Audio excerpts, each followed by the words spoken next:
Welcome back to Student Pages Spotlight series. I'm your host, Izzy, and today I'm joined by the incredibly talented artist and songwriter, John Newman. Thank you so much for joining us today, John, and how are you doing? Oh, it's a pleasure. I'm all good. I'm a little bit tired. I think the clock change has ruined me a little bit. I just got back from Europe, so I'm a bit like, "Ugh." But You're a yeah, bit out of it. At yeah, least we get a little bit of extra sunlight though, so a yeah, win is that a is win. good. Yeah. So it's great to speak to you today. Coming from being a fan myself, this is a really exciting interview for me. So I'm going to jump straight in by congratulating you on your new EP, Love Me Again. How has evolving an old track into so many great new tracks helped to inspire your creative process with your return back to music? I think it's quite a good reflection of my creative process that exists on a daily basis outside of me actually creating sometimes. I think in that remix pack, there's obviously the re-release, which I was very much at the forefront of creating and producing. And there's a second one, which is called 642 Remix, which is actually my alias. So that is, again, me producing another remix. But throughout all of them, it's been really, I want it to be really selective. Obviously the songs had like such a crazy legacy, and wanted to refresh it in the right way. So really wanted to work with some guys that I wanted to collaborate with, so that I could help to make the right versions of the track and keep that legacy going in the right way and present it in the right way.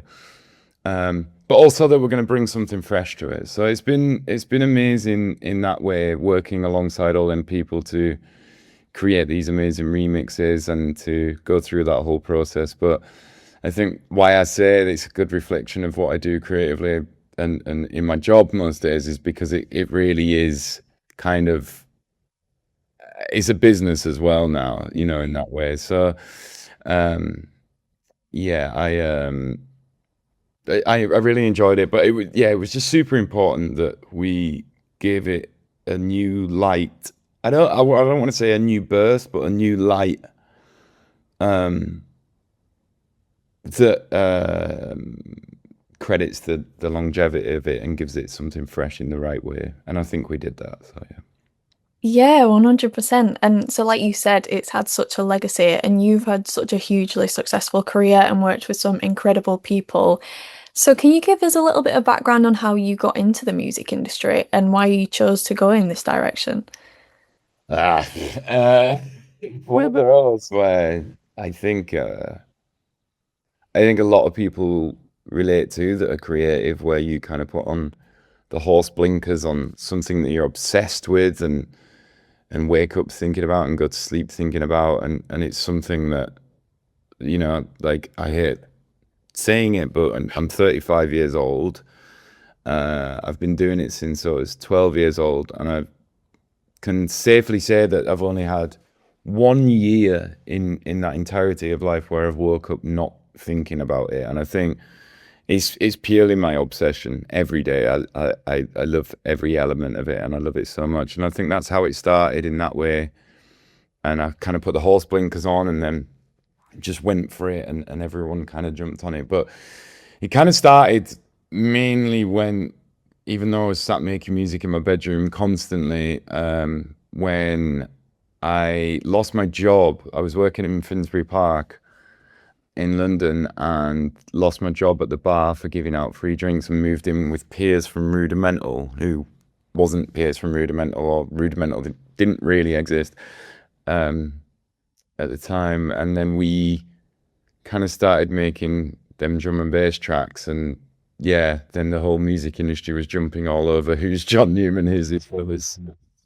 And then yeah, just like I said, like the horse blinkers, moving forward, the journey continues. So it's just grown and grown, but I've still maintained the same drive and consistency creatively as just being me. And I think that's super important for anyone listening that might be trying to start out. It's just like I've just always done what I want to do, and it's only in the latter years of doing it that it's become mm, creative in a business aspect as well. But yeah. Yeah, definitely. And so, the moral of the story is if you work in a bar, give out some free drinks. Yeah, don't do it in like a chain gastro pub though. I mean, in Leeds it worked great in like a rockabilly bar, but not in London in a chain gastro pub. They didn't appreciate that. Yeah. Yeah. And so you're very well known for being able to bring a lot of genres to life and blend a lot of genres also. So how would you describe your music and what do you think makes it stand out? I think you're so right there with the genre thing, and I don't. I I'm still. This is like a question that I work on every day to find the answer, and I think it's to ask yourself that question all the time and to keep trying to find the answer is the reason I keep going. And but I think the easiest way to explain it is that all I do is I started this really young was to build a bucket of influence, I call it. And what I do is I go around and listen to all these amazing records. I can, you know, look back at Love Me Again, which was a genre non-specific track almost. I was listening to 90s rave music and house pianos, and I was listening to Motown music, and I was listening to Mumford and Sons and Florence and the Machine. I was listening to Bon Iver. I was listening to all these things, but and I still do listen to all these people.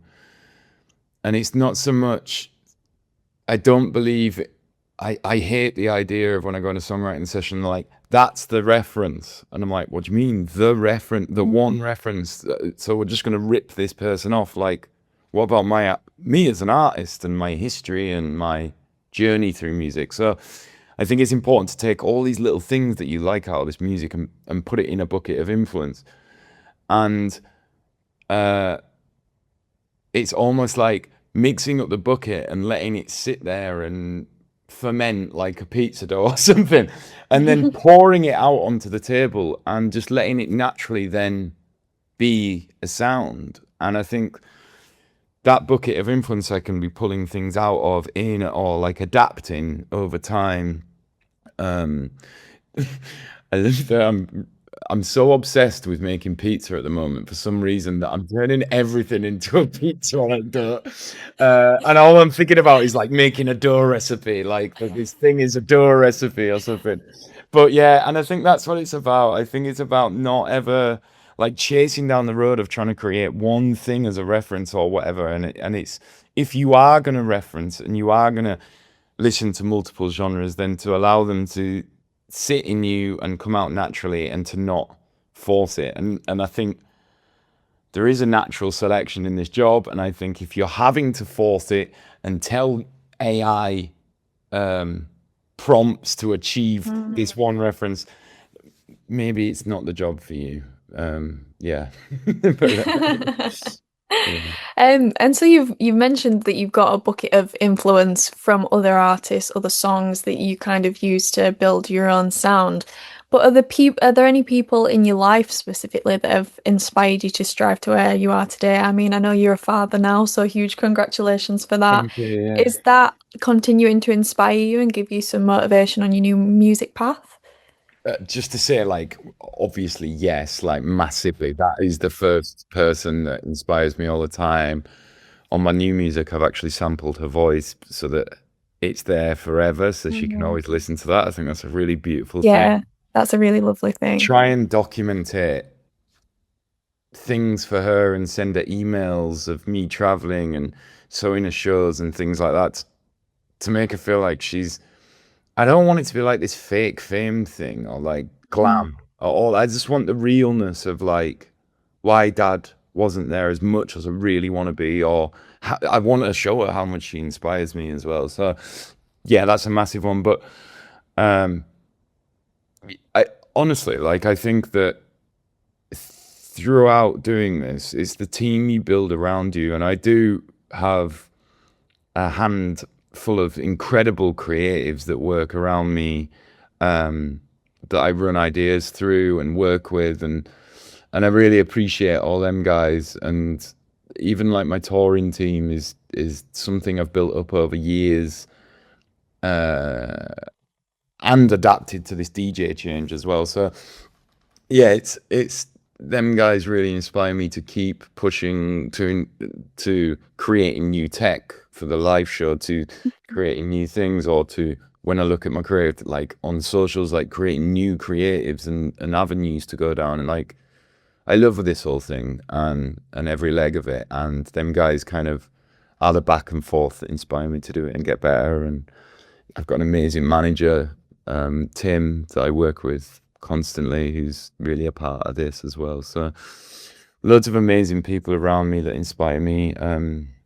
Yeah, but I've got to give the big one.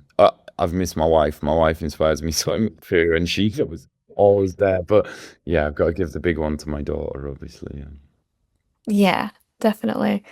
And it's really lovely to have so many people around you that can inspire you. And that leads me very nicely on to my next question. How important was it to find people within the music industry that were in sync with what you're looking to produce for your new projects? And how does that intent really, you know what I'm trying to say? I've I lost the do, words, yeah. but It was because I was first thinking that you were going to talk about other artists maybe that were in sync or something like that. But then I was going to say, I, yeah, when the records start failing, the DMs stop. To be honest, there. It's about focusing on yourself. But I think in a productive way, which you are referring to it in terms of collaborators and people that I work with on a basis. I am a little bit of a standalone steam train in that way. Like I'm very thankful and blessed to be able to produce music and write music and A&R music as well, which is the most important thing. But I do work alongside some amazing producers, yeah, and I think about it's about not like searching for who's just had the biggest hit or like whatever. It's about like you. I think the words you said were in sync, which is so important that personally you're in sync with them, and that you both have the same kind of like outlook on music. And sometimes not. Like it's sometimes good to find people that challenge you as well, and I think that's a good thing. But yeah, obviously every collaborator I've worked with, whether it be Greg Kirsten on the second record, or Steve Booker on the first one, or Ant Whiting, who I produced my first record with, these people have been detrimental in such a positive way on my life, and yeah, it is essential to find them people and work alongside them. But like I said about my team, it's essential to find them on all levels of the job as well, not just in making the music. But there's like we mentioned earlier that I'm now having to operate in this like kind of business aspect, and I said in the latter years, but I think it's just based on the shift in music. Is that what we're actually seeing now is a lot of concept creators and Mhm. influencers being big musicians, but I think they are primarily content creators first or business people first over the music. So it's a really interesting shift. But I'm here for it and I'm here for the challenge, and it's keeping me getting up every morning. But yeah. Yeah, definitely. And so as we've touched on before, all your like music has had such a legacy. So how does it feel to still, after coming back from a hiatus, still have 16.5 million monthly Spotify listeners? That is insane and such an achievement. Yeah, it's mad. It's really really weird. I was chatting to someone the other day that I'd met for the first time, and he was like a creative designer, and he said, "Oh, it's such a privilege for me to be able to speak to you, and like I'm really like." And I was like, yeah, "Can I just break this down to you? Like, I really appreciate it, but it's like you making a video and it goes super viral, and then everyone's like, 'You're incredible,' and you're like." Oh, great. Am I? And I think it's a bit of imposter syndrome that I still get, um but that's exactly how it feels. I just kind of like sit here on a laptop, Excel in my brain, and then some things do like mental amazing. Everyone's like, "Oh, you're such a genius," and you're like, "Cool, that's really wicked, thanks." Like I just sit on my laptop doing stuff, so it is like it's amazing, and I am super proud of that I've been able to do this for so long, and in a really humble way, not in a I am an icon where like I am just super proud that I think it takes like great perseverance and strength to keep going through music and all its changes. So that's what I'm most proud of. And that if we break it down to the simple thing of opening my laptop and doing that, that I've continued to do that Mhm. every day. So that's amazing for me. But yeah. But I obviously appreciate all the people that do listen to my music, and I do find it absolutely mind blowing when people sing back to me still after doing it for all these years. And I'm talking loads, but I did a show the other night in Budapest, and I've just had a bit of time off of touring as well, and it just like totally refreshed again. And I was just like, this is such a mad concept, isn't it? Like, stood here and everyone's singing these lyrics that I wrote about my ex-girlfriend back to me. That's really weird. Yeah. Well, I guess that's the beauty of music. It's like a time capsule in a way. Um, and so what advice would you give to students looking to break into the music industry? I definitely know that I'm getting old now. You just called my music. My music's like a time capsule. I meant that with no offense. Yeah, no, it's fine. Don't worry. I'm used to it. That's what I mean. I'm proud of the legacy that we can call Yeah. it like that. Yeah. What did you ask me about the what? Um, about if you had any advice that you could give to students that were looking to break into the music industry, what would that be? Yeah, I'm a difficult one to ask that sometimes because I had a super challenging upbringing in the way of coming into music. In so many ways, I grew up in the north of England in a tiny town where it was unheard of, through to my health battles, through to being told on radio the first time I got played, I sounded like a dying goat singing. Like so many things, but I think it's a story in itself. Is that the reason I say I'm quite a hard one to ask in that way is that I believe that through all this flaccid, like this kind of like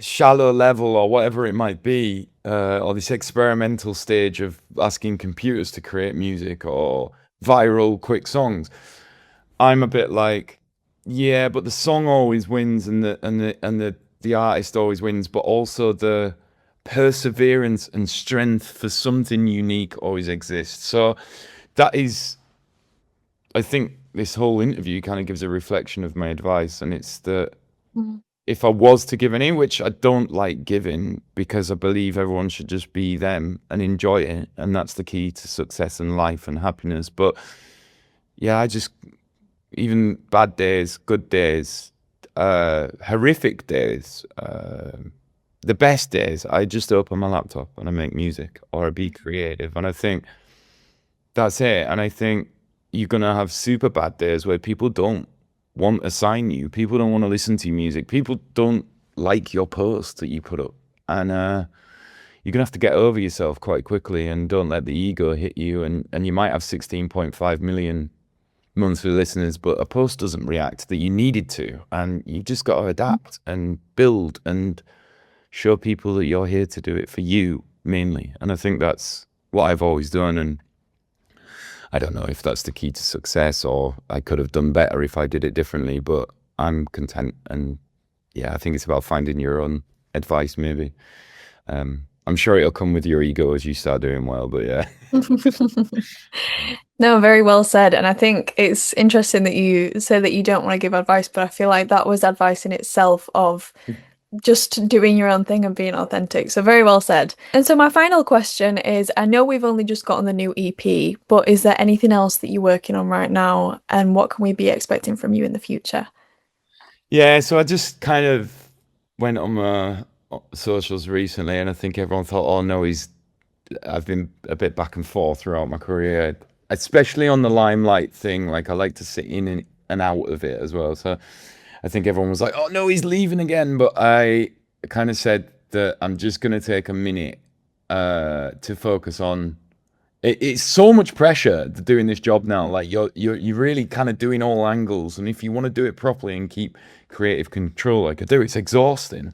So to focus on making music has to be a thing. So I've kind of just said I just need to go away. But I also said that it's because I'm in the crucial time of putting an album together that's coming this year, and there's 4 singles from it, and we're in the the hard stages of it, so I just need to focus on that at the moment. But it's Hmm. super exciting. I'm also putting together an all new live show that's coming as well. So for some people, they'll know that I've been doing a hybrid DJ show out in Europe for a long time now, and it's been super successful and amazing, playing huge stages like Tomorrowland and things. But I wanted to find something a bit rawer in the UK, maybe. So I'm gonna bring back a more of a live element to my show. So yeah, I'm super busy and working really, really, really hard, and I'm really tired. But these are the stages in my life that then we cheers to after. So I'm really excited, and it's me just being me and enjoying the process, which is good because sometimes you don't enjoy the process, but I am. So it's really good. But yeah. Yeah, 100%. Well, that's all I've got for today, but thank you so much for joining me. And it's been an absolute pleasure and hugely inspiring to speak to you today. I really look forward to seeing what you've got coming in the future. And thank you, everyone else, for tuning in. And I'll catch you all next time.